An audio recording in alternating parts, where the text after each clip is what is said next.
Yes my dear students, अब समय आ गया है। अब तो भाई 30 डेज से भी कम बचा है। जग जाओ, अब सोने का समय नहीं है। हाँ, नींद नहीं आनी चाहिए दिन में। रात में सो, कोई प्रॉब्लम नहीं।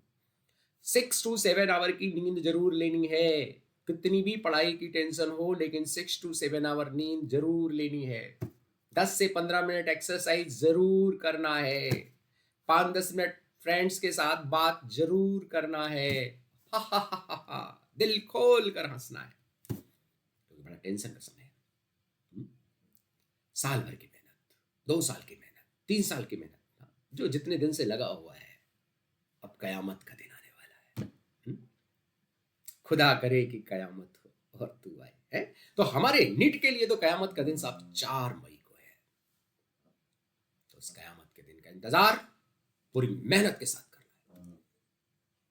4 तारीख को जो कुछ भी पढ़ा है, जितना पढ़ा है, सब बेहतरीन तरीके से करना है। लेकिन ये अंतिम समय बेटा बहुत इंपॉर्टेंट है। लास्ट 29 डेज जो आज बचे हैं, there is a very very important for your future. ये आपकी जिंदगी बदल सकते हैं। जरा सा थक गए, जरा सा थक गए, थोड़ा सो जाए, जरा सा रिलैक्स हो गए, नंबर ठीक आ रहे हैं, थोड़ा क्या क्या रिवाइजन करें, वो ठीक है, खाली पीवाई क्यों कर लेते हैं। जरा सा दुखी हो गए, नंबर नहीं आ रहे, क्या करें। डिमोटिवेटेड हो गए, अब पढ़ने से कोई फायदा नहीं, क्या करें, नंबर तो आ ही नहीं रहे, 550 आ रहे, 500 आ रहे, अब क्या होगा। अरे सब होगा। Everything is possible in this 29 days. तो करना क्या है, हर तरह के नेगेटिव थॉट्स को किनारे रखो। कोचिंग में जितने नंबर आ रहे आने दो। 400 आ रहे हैं, ओके। 500 आ रहे हैं, ओके। 550 आ रहे हैं, ओके। हमें इसकी परवाह नहीं करनी। तो करना क्या है सर, हर टेस्ट के बाद टेस्ट की एनालिसिस करना है। आखिर क्वेश्चन गलत क्यों हो रहे हैं, क्या हमें नहीं आता, क्या हमने वो टॉपिक नहीं पढ़ा जो क्वेश्चन गलत हो रहा है। और अगर नहीं पढ़ा तो दोबारा पढ़ो।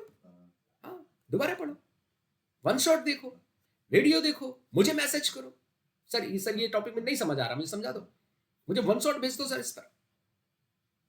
वादा करता हूं, वादा करता हूं, बॉटनी में कुछ भी ऐसा भेजोगे उसका रिप्लाई अगले दिन तुम्हें वीडियो में मिल जाएगा। ऐसे ही हर टीचर से जहां जहां समस्या आ रही है उससे पूछो, दूर करो, और पीवाईक्यू सॉल्व करो। पीवाईक्यू सॉल्व करो, वो रियल पेपर होता है बेटा।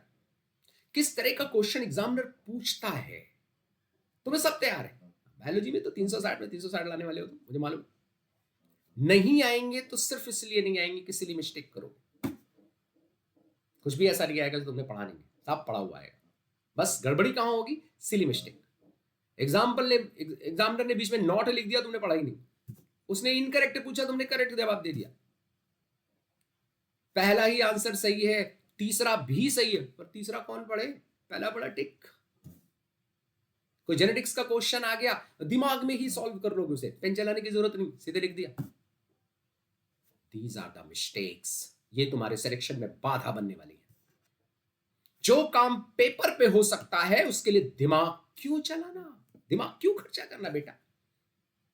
पेपर का काम पेपर पे करो, दिमाग का काम दिमाग से करो। समय को बचाओ, दिमाग को बचाओ, इफेक्टिव रिवीजन स्ट्रेटजी को अपनाओ। एनसीईआरटी को डेली स्कैन करना है, डेली स्कैन, खटाखट खटाखट खटाखट स्कैन करते चले जाओ। डायग्राम पे रुक जाओ, एग्जाम्पल पे रुक जाओ, कोई कॉन्सेप्ट नहीं आ रहा वहां रुक जाओ, बाकी स्कैनिंग। कंप्लीट एनसीईआरटी रोज 2 से 3 घंटे में बायोलॉजी की होनी चाहिए।